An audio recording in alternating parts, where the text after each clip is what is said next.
Watching the public. Let's see if they have a problem with the public watching them, shall we? Let's rock and roll. They have several cameras on the outside of their building watching us. There's another one there. There's another one over here in the far corner.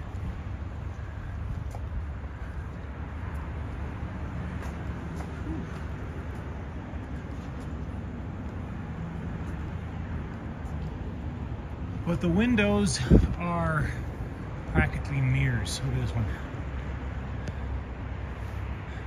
Hi, Mom. So. All right, folks, buckle up.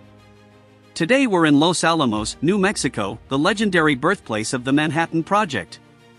But instead of scientists and atomic bombs, we're dealing with something just as explosive, a dispute over taking photos outside a bank. Yes, you heard that right. One bank employee got extremely anxious about someone filming people walking in and out. Seems simple, right? Wrong. We're about to uncover confusion, paranoia, and a dash of absurdity that only a small town like this could produce. Stick around, we're going to break down every interaction, every reaction, and yes, we'll even explore why someone might get this worked up over.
Didn't you guys just close? Huh? Didn't you guys just close? We are, yeah, but we're wondering why you're taking pictures and videos. Change for 20 would be great if you got it, but other than that, no, I'm good. I'm good. Is there a reason you're taking pictures and videos? There is. I can't really get into it. Okay, well, you don't have permission to take a picture of me, and you have. And so, and it's a security issue, so. I definitely do not need permission to take photos of you in public. Wow. No. That's okay, we'll just call the police then. I gotta ask, time out here, Lady Gaga. Are you under the impression that what I'm doing is illegal? Well, it's a security issue. It's a security issue for the financial institution. So security, what is exactly the security issue? What's your concern? Because I can't have people recording how we're walking in and out of the building. How you're walking in and out of the building? What, do you think you walk strange? People gonna make fun of you? I don't understand. Hear how tension starts building almost immediately. Our observer is calmly taking footage in public, and suddenly there's pushback. The employee insists that this is a security issue, but is it really? Public sidewalks, mirrored windows, there's literally nothing to see inside. This is a classic clash between perceived authority and actual rights. Keep your eyes on the body language here, the nervous gestures, the defensive tone. It's small-town drama at its finest, but it's also a subtle lesson in knowing your rights versus assumptions about safety. Question for you viewers, how would you respond? You can't have people watching you how you're walking in and out of the building. That makes no sense. Who do I work for? Well, I'll tell you, I'm actually here to check on the flux capacitor. Are you Marty by chance? Am I what? Marty? No. Are any of you guys Marty? You know Marty or Doc Brown is here to check on the flux capacitor. No? There you go. Can I take a picture of you? Yeah. See, I'm not under the illusion you need my permission to take my photo. Here, wait, one second, here. Yeah, I'm gonna put you in the, I was gonna put you in the heart. There you go, wait! I'm putting you in the heart. But he's been filming and taking photos of all of us as we leave, like So you're at of our First National? Yeah, First National 1870. Okay, 1870. Okay, I have the address and it's 1910 Trinity. Yeah, it's 1910 Trinity. Okay, perfect. That's our, yeah. Okay, and then what's he doing? He's taking photos and filming you guys? He's filming, he has a tripod, he has a long-range digital camera with a long-range lens on it, and he's taking pictures of everybody as we leave. One of my colleagues tried to talk to him, and he said, you can't tell me to stop taking photos or anything, like I'm on public property. She asked him why he was taking pictures. He said, I don't have to tell you that. It's just kind of odd and off-putting, and yeah. So my regional manager told me to just call non-emergency and maybe, I don't know, honestly, I don't think he's technically breaking any laws, but file it in case something more suspicious happens down the road. One employee claims security while clearly having no evidence of a real threat. The questions get almost comical. Why do you walk like that? People are watching you. Folks, this is a fascinating case of overreaction.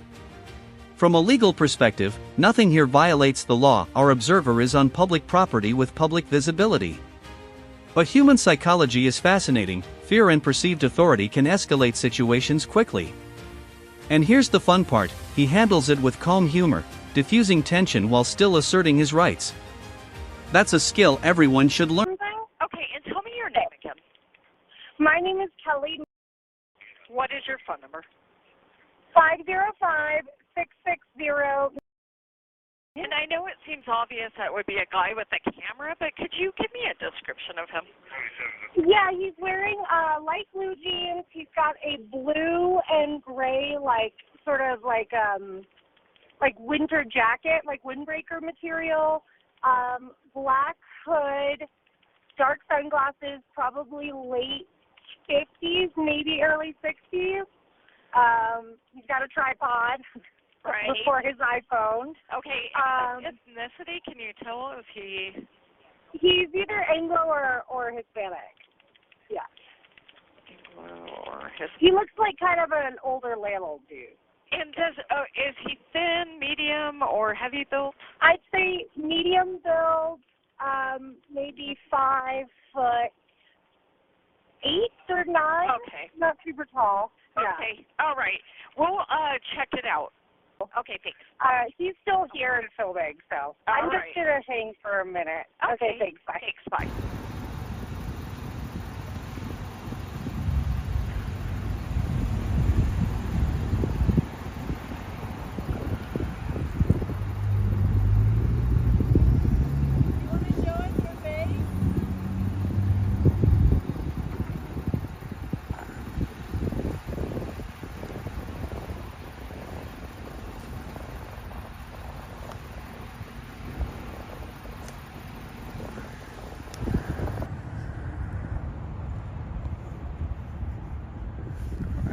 Well, we got the friendly neighborhood police department out here.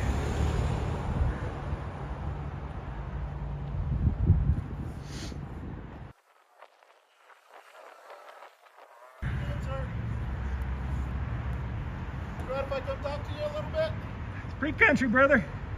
Now watch how the dynamics change once law enforcement steps in. The officer immediately establishes respect for constitutional rights. This is huge. Instead of turning the encounter into a confrontation, he clarifies the legal boundaries and reassures everyone. Notice how the observer remains cooperative without surrendering his rights. This is textbook conflict resolution in public spaces. Remain polite, assert facts, and let professionals manage the rest. Audience poll: do you think this officer could be a model for other departments across the country? It's a free country, brother. Perfect, man, perfect. How you doing? I'm out here. Somebody called. They were a little bit concerned. I do understand. You have every right to be out recording, and I'm not going to interfere with that at all. That's why I don't have any weapons on me. My hands just feel cool. Awesome. I definitely understand that. Like I said, the bank called. They were a little bit concerned. What was their concern? One gal said they didn't want somebody video recording how they walk in and out of the bank. And I said, that's weird. Do you walk funny? I don't understand that way. I don't know. That was their concern. They asked that we come out and check with you. My advice would be to talk with them and tell them you're paranoid. You can't see anything inside your windows. They're almost all mirrored. they could write with a giant Sharpie and huge poster board an account number, hold it up to almost all these windows. I wouldn't be able to read it. If they did it at the front doors, I might be able to read it. So Definitely. I'm sorry that they've wasted your time coming out here dealing with their mental illness. I'm just out My on the name's public David, side. by the way. Hey, Give thanks, you my man. information? Do you mind if I get your name? You know what? You You're can call not me. required to give Yeah, it. you can call me Mike. I appreciate Mike. it. All right, Mike. Not required to give it. How do you to me like at this all. town? I like it. Hey, you been here long? I've been here about 8 years. 8 Yes, sir. years? All right, all right. Had never been here before I applied for the job here, so it's not a bad place. So It's I freezing. like the mountains. Yeah, this gal actually, one of the bigger gal over here, actually came outside, walked right up, and put her hand right in my camera. I'll be honest with you, if she'd gotten about a foot closer, I'd have pepper sprayed her. Okay. I don't need Glad that that didn't nonsense. happen. Glad that we Yeah, didn't have I that am glad. confrontation. I'll bet she's really glad it didn't happen. Because she doesn't look like she can handle a spray of pepper spray very well. All right, ladies, yeah, come on over. Come on over. You can learn a lesson. And like I said, you're definitely you're on public ground here. I know. Maybe As long just as you're not on their private Yeah. property, then you're good to go. let them know that the First I will, Amendment still and I'll exists go in talk to America. These gals, they're paranoid. And I'll go talk to them and find out if they had any other concerns here. Thank you, brother. Definitely. All right. Stay safe, stay warm for me, okay? You too, man. It's And cool I'm out sorry, your first name was Mike. Mike. I'm David. here. Pleasure, Very sir. nice to meet you, Mike. An employee actually puts her hand in the camera, clearly frustrated. Our observer keeps it cool, joking about pepper spray and personal space. This is where public interactions can get messy. Human emotions mix with protocol, and sometimes, absurdity reigns supreme. This moment is both funny and enlightening. It reminds us how easily personal perception can escalate minor situations. Keep watching. These interactions show the delicate balance between asserting rights and the maintaining entire United States. I appreciate that. Well, I appreciate it. Now, I'll be honest with you. I'm Respectful. gonna request the 911 calls and the body cam footage and all that. And once in a while, a lot of times they really disappoint me. They behind my back, they're like, "Oh, this guy's a piece of shit. He's just, and I hate that." But it's like, man. So, anyways, I really appreciate you, man. Yeah, so our police records right over in this building right here. It's actually, I believe it's on the front of my card, dude. Yeah. The 2500 Trinity Drive. Yeah. And Yeah. and you don't look like you're heading off the Desert Storm. I mean, you got your vest on and stuff like that. But sometimes these guys, they look like they're ready for war. And it's like, man, it's a small town. I don't know. It's just silly, but I really appreciate your professionalism, man. It really does go a long way, and it helps, I think, bridge that gap between the public and the police. The more friendly you are, I can count on one hand the number of officers, especially those in leadership positions like yourself, who actually tell people, my name's David. Spectacular. I really sincerely appreciate that. Appreciate that, Joe sir. Q public to an officer. It is very appreciated, and I'll tell you, an awful lot of people will see your professionalism today. I appreciate it. So thank you. Well, stay safe out here. Stay warm. It's getting cold. It is getting cold. I think I'm heading out now. All I these want gals have I want left. some snow, but I don't want snow because I'm tired of cold. But I Amen, need brother. the snow, so I don't It's have fire. it is cold. It is cold. All right. Stay safe for me, okay? You have a good one. The officer's professionalism is unmatched. Friendly, approachable, and clear, he bridges a gap that could have easily led to tension or even legal escalation. This is a lesson in leadership and public service. Showing respect and transparency builds trust instantly. From a commentary perspective, moments like this are critical. They demonstrate the human element behind regulations and remind us why effective communication matters more than rigid enforcement. If more officers approached public concerns this way, conflicts like this would be far less common.